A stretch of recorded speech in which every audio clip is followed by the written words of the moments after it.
Hello, everyone. I'm Plasma Warriors, me like Tommy, that got the afro. Now, if you've seen the news today, GameStop's stock fell down 40% or so today alone because of a lot of things that were going on. And let me be honest with you, a lot of this happens to have a parallel to G4, and that for one reason, what I'm about to say, there was a specific point on G4's change that totally ended me watching it. And it's not the one you might think. I'll get to that later. But this is why I wanted to do this video, because a lot of what GameStop's doing reminds me a lot of what G4 was doing in that regard. It reminds me a lot of one decision, particularly, that just totally sent it down a downward spiral.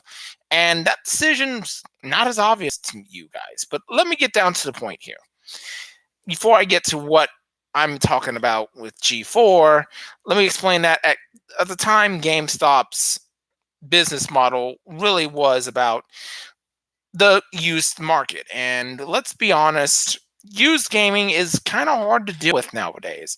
I think that's the biggest problem with GameStop is that nobody wants to sell games to them because of a lot of the cheapness that they do put out. I will grant you that.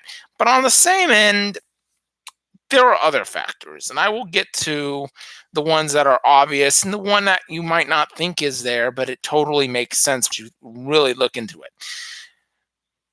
Now, there are four main reasons. The first two, I can kind of like, whatever, I don't really care. The second two are, oh yeah, that's a big problem. Reason number one, and you guys will complain about this, is the customer service aspect. People don't like how they're treating people to buy the subscription service, which is another reason I'll get into in a moment. People don't really care for the attitude of some people, gamers and not. I don't really see a lot of GameStops that are gamer oriented anymore. They're more about the products that they sell, like the pop figures and all that, and I'll get to that in a moment as well. But generally speaking, that's not a big deal for me because I'm just there to buy my game and get the heck out of there. I don't need 5 hours worth of stuff to figure it out. I know what I'm doing. Get in, get out, get on. So I'm not really worried about the customer service aspect or lack thereof. Okay, fair enough. Move on from that point.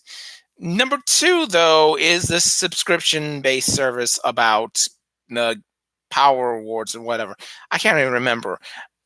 I think the problem here is everyone's being compelled to have to buy it, no matter who they try to sell it to. It's not that big of a deal for most of us. Most of us don't really care. But this one's a little bit mitigated as well for me, and it's because of back in the day, I don't know if they still do this, but they decided to go ahead once you buy this service that they would tell you, okay, you get a free subscription to Game Informer.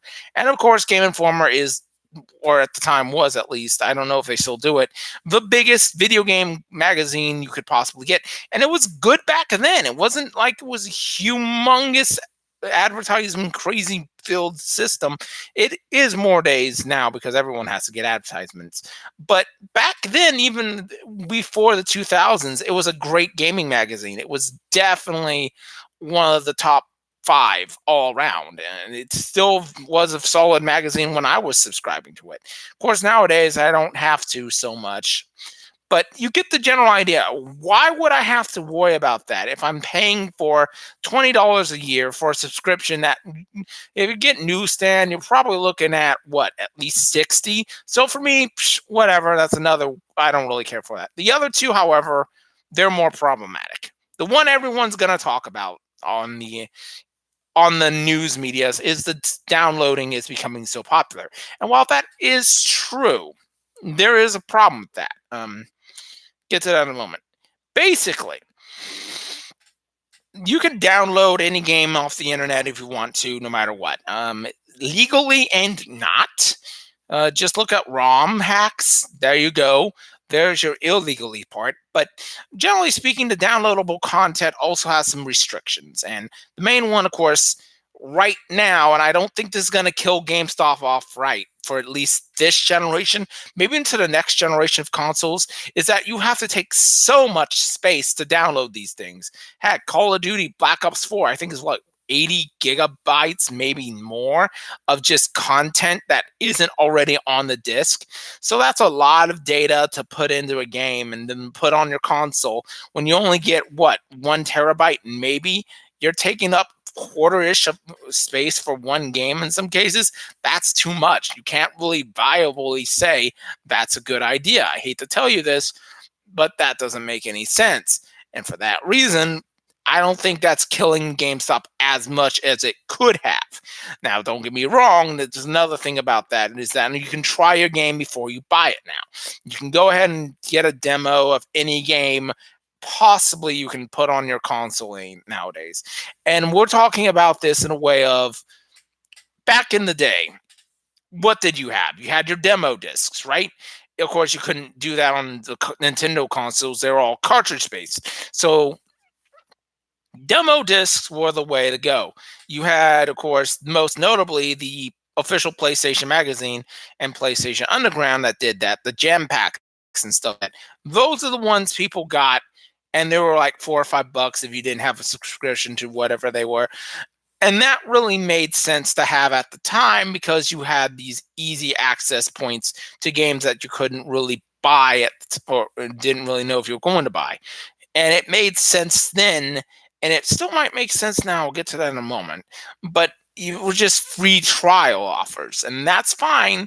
Just give it a whirl for 1 or 2 levels, see if you really like the gameplay, see if you like how it feels, the graphics, the sound. It makes sense for that reason. And I think that's part of the reason why the downloadable services are very good, but also you kind of lose the capability of just having something you can basically give away or sell. And that's a big issue. When you don't have that actual piece of media, which I'm about to get to, it doesn't make any sense anymore. Again, you can download all you want to, but if you're not going to have a copy of something, and it's probably another factor about downloading. You ever notice some of these don't drop in price? That's the main issue I want to get on. Downloads, rarely do they decrease in value for some reason. I'm talking games that are 5, 10 years old in some cases. They're still $20 now. They've never gone down. Particularly, I don't think I've seen. I'm a big Dynasty Warriors fan, and yes, I actually am one of those few people who did like Dynasty Warriors 9. Don't at me.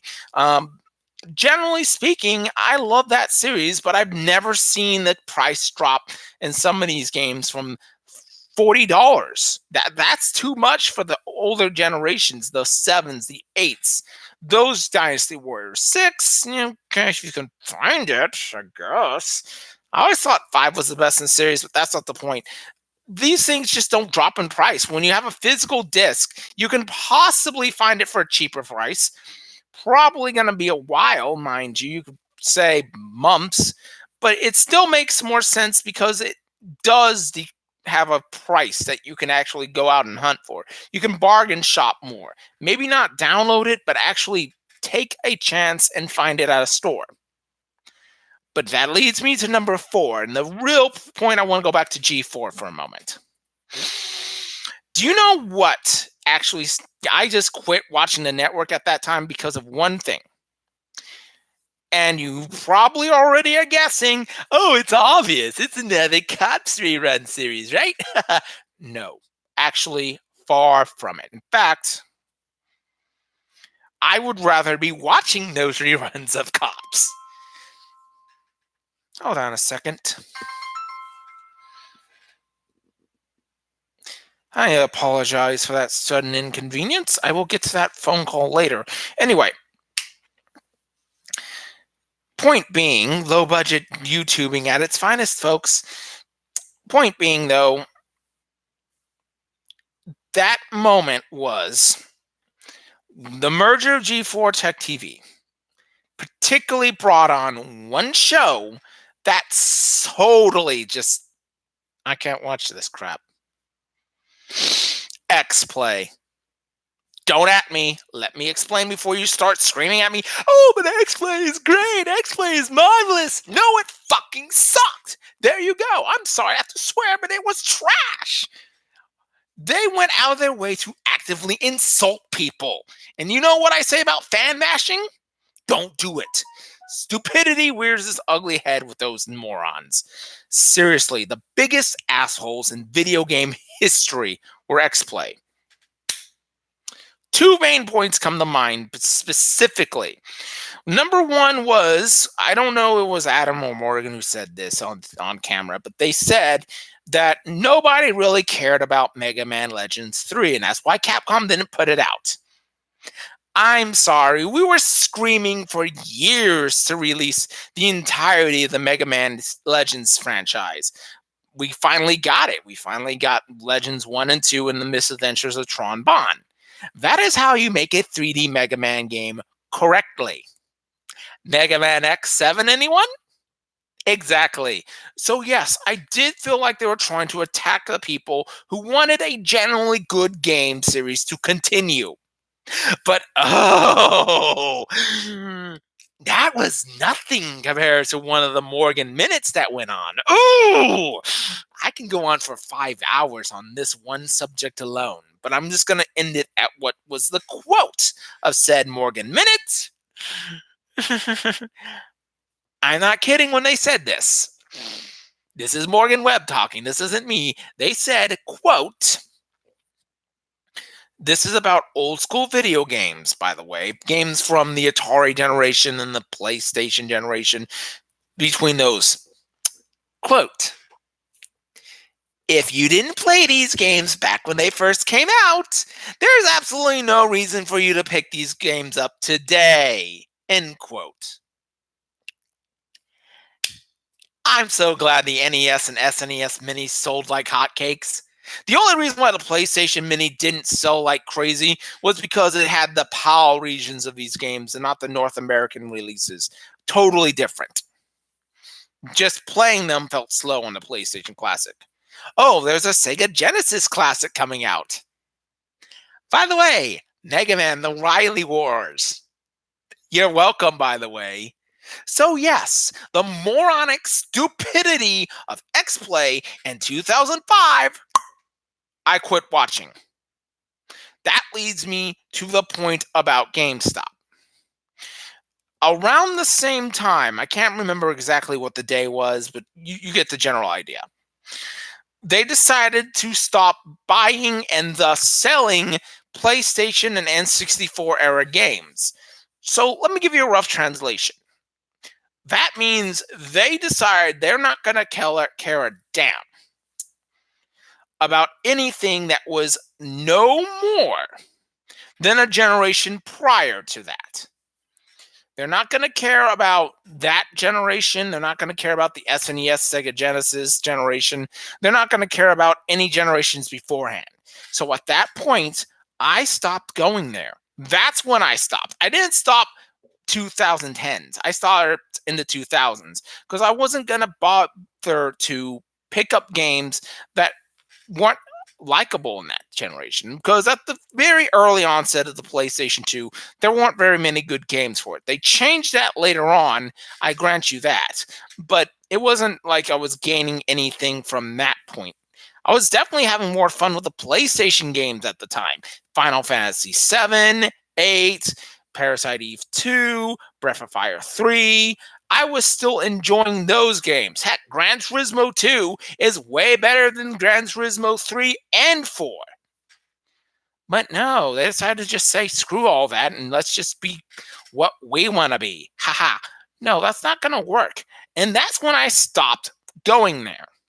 I could not stand that kind of idea where we're just going to throw away everything previous. If they would not have done that, I would still be buying and selling games over there today. In fact, let's double down on this. You wouldn't see the inflated prices for some of these other games. You wouldn't see the prices that are so heavy on the SNES games or some of the PlayStation games. I don't know why Shodoken was worth $50 nowadays and more so. Why is that? It's not a very good RPG, and it's definitely not anything groundbreaking. There, I said it. Again, other points of view here are not something I discredit or discriminate against. I don't like a certain group of anime, but that's beside the point.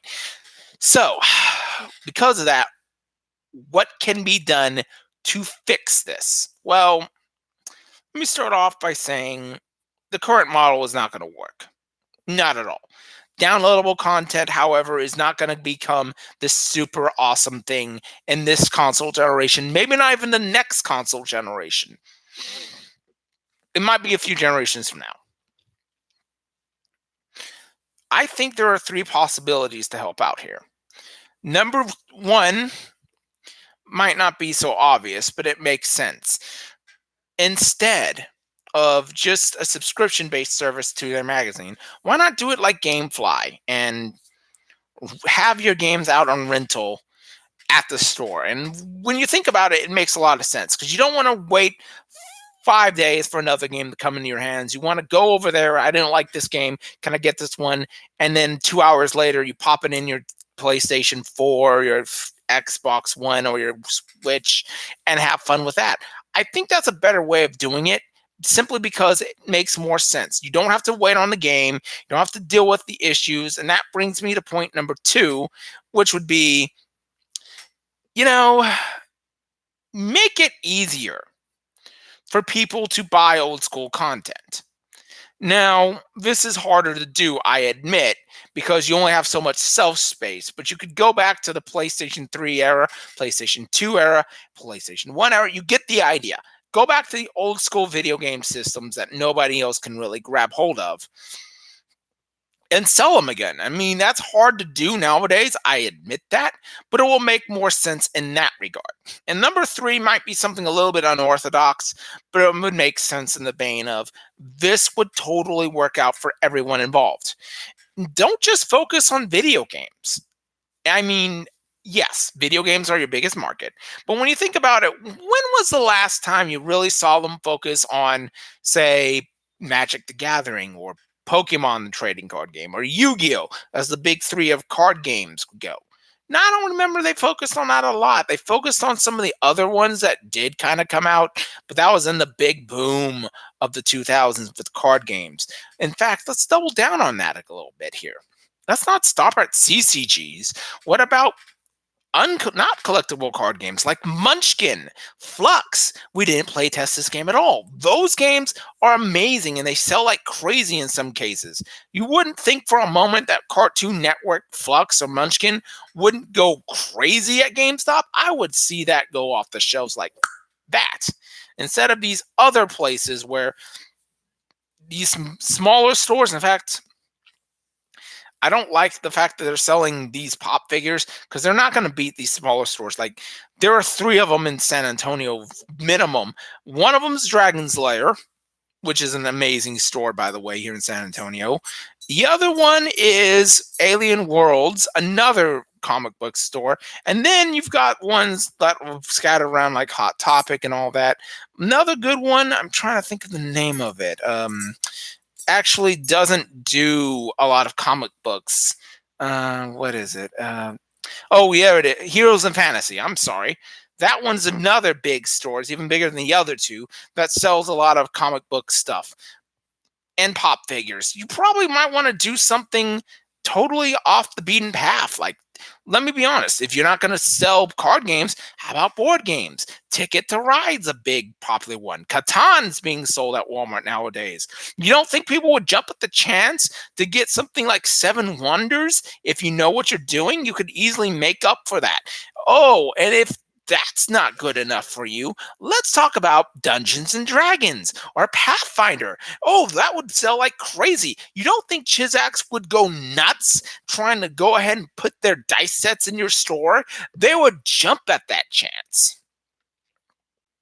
In closing, though, I think GameStop represents an era of gaming that, like G4, was a product of its time.